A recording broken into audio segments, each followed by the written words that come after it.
Salutations à nos amis internautes et internautes et bienvenue dans cette nouvelle vidéo. Parlons aujourd'hui de l'évaluation de la performance d'une entreprise. L'évaluation, c'est l'action de déterminer la valeur ou l'importance d'une chose. La performance elle-même, c'est le résultat chiffré obtenu dans une compétition. Au sein d'une entreprise, la performance exprime le degré d'accomplissement des objectifs poursuivis. Une entreprise performante est à la fois efficace et efficiente. Une entreprise est efficace quand elle atteint les objectifs qu'elle avait fixés et efficiente lorsqu'elle minimise les moyens mis en œuvre pour atteindre les objectifs qu'elle avait fixés. Pour évaluer la performance, on doit établir les critères qui permettront de porter un jugement sur la contribution ou la performance de l'entreprise. De manière générale, les indicateurs de performance sont des indicateurs financiers, de marché, organisationnels et humains. Voyons chaque indicateur séparément. L'indicateur financier est un ensemble de ratios utilisés pour connaître la santé financière de l'entreprise. Il concerne la solvabilité ou encore la croissance de l'activité. Ces indicateurs permettent de comparer les performances d'une entreprise par rapport à son secteur d'activité et de déceler les opportunités d'investissement.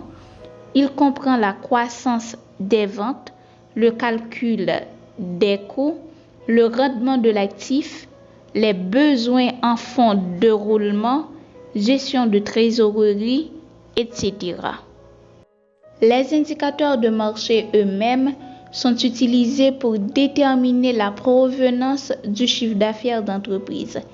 Ils permettent d'analyser et de déterminer les performances des actions commerciales et marketing par rapport aux services d'activité et déterminer également l'apport de marché sur le secteur ou le segment visé.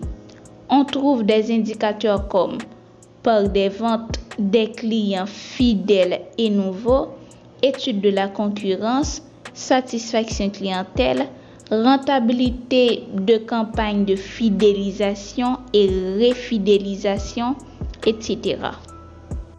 En dernier lieu, nous avons les indicateurs organisationnels qui eux-mêmes est un ensemble de ratios utilisés pour l'étude de la qualité des performances internes et de l'évaluation des ressources humaines. On y trouve l'étude de la production, les services après-vente, la recherche et développement, la gouvernance et les compétences des salariés. En conclusion, on parle de performance si l'entreprise est efficace et efficiente. Or, nous pouvons analyser cette performance sous plusieurs dimensions: économique et financière, sociale, environnementale, etc. Nous vous conseillons d'analyser votre clientèle avant de viser la performance financière, car si les clients sont mécontents, votre entreprise ne pourra pas croître financièrement.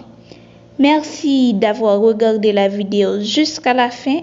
Rendez-vous semaine prochaine pour un nouvel épisode.